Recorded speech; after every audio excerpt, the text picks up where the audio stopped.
Chapter 9.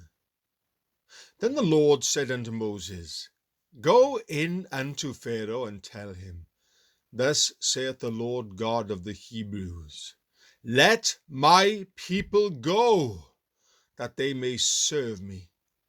For if thou refuse to let them go, and wilt hold them still, behold, the hand of the Lord is upon thy cattle which is in the field, upon the horses, upon the asses, upon the camels, upon the oxen, and upon the sheep.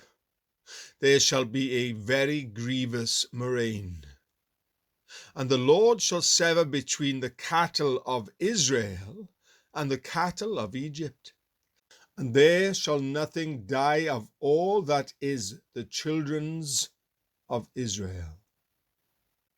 And the Lord appointed a set time, saying, Tomorrow the Lord shall do this thing in the land.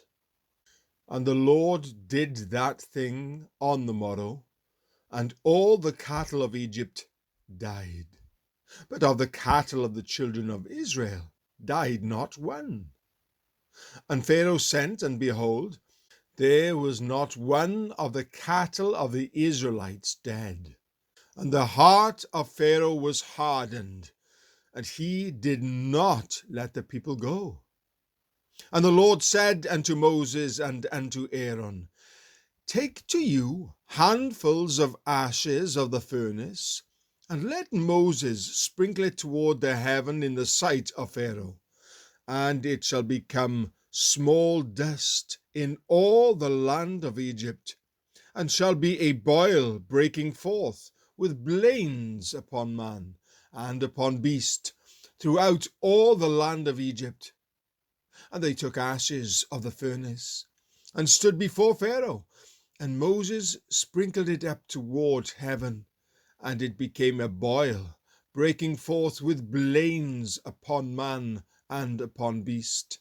And the magicians could not stand before Moses because of the boils, for the boil was upon the magicians and upon all the Egyptians. And the Lord hardened the heart of Pharaoh, and he hearkened not unto them, as the Lord had spoken unto Moses. And the Lord said unto Moses, Rise up early in the morning, and stand before Pharaoh, and say unto him, Thus saith the Lord God of the Hebrews, Let my people go, that they may serve me. For I will at this time send all the plagues upon thine heart, and upon thy servants, and upon thy people, that thou mayest know that there is none like me in all the earth. For now I will stretch out my hand, that I may smite thee and thy people with pestilence, and thou shalt be cut off from the earth. And in very deed, for this cause have I raised thee up, for to show in thee my power, and that my name may be declared throughout all the earth. As yet exaltest thou thyself against my people, that thou wilt not let them go?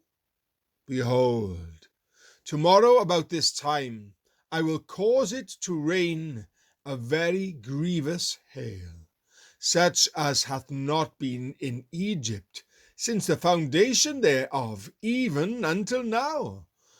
Send therefore now, and gather thy cattle, and all that thou hast in the field, for upon every man and beast which shall be found in the field, and shall not be brought home, the hail shall come down upon them, and they shall die.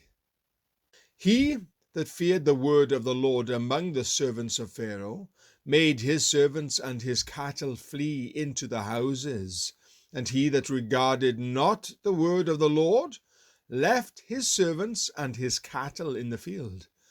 And the Lord said unto Moses, Stretch forth thine hand toward heaven, that there may be hail in all the land of Egypt, upon man and upon beast, and upon every herb in the field, throughout the land of Egypt.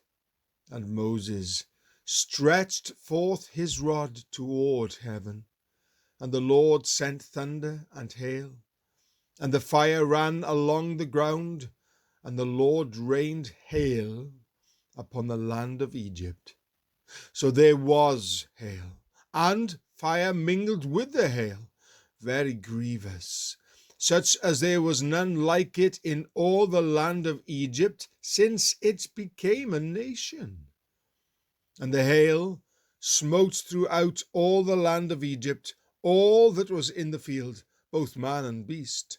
And the hail smote every herb of the field, and brake every tree of the field.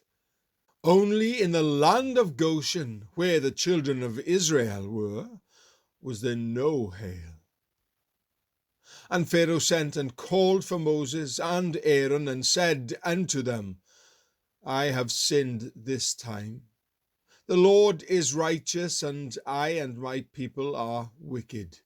Entreat the Lord, for it is enough, that there may be no more mighty thunderings and hail, and I will let you go, and ye shall stay no longer. And Moses said unto him, As soon as I am gone out of the city, I will spread abroad my hands unto the Lord, and the thunder shall cease, neither shall there be any more hail, that thou mayest know how that the earth is the Lord's. But as for thee and thy servants, I know that ye will not yet fear the Lord God. And the flax and the barley were smitten, for the barley was in the ear, and the flax was bald. But the wheat and the rye were not smitten, for they were not grown up. And Moses went out of the city from Pharaoh, and spread abroad his hands unto the Lord, and the thunders and hail ceased, and the rain was not poured upon the earth. And when Pharaoh saw that the rain and the hail and the thunders were ceased, he sinned yet more, and hardened his heart, he and his servants. And the heart of Pharaoh was hardened, neither would he let the children of Israel go, as the Lord had spoken by Moses.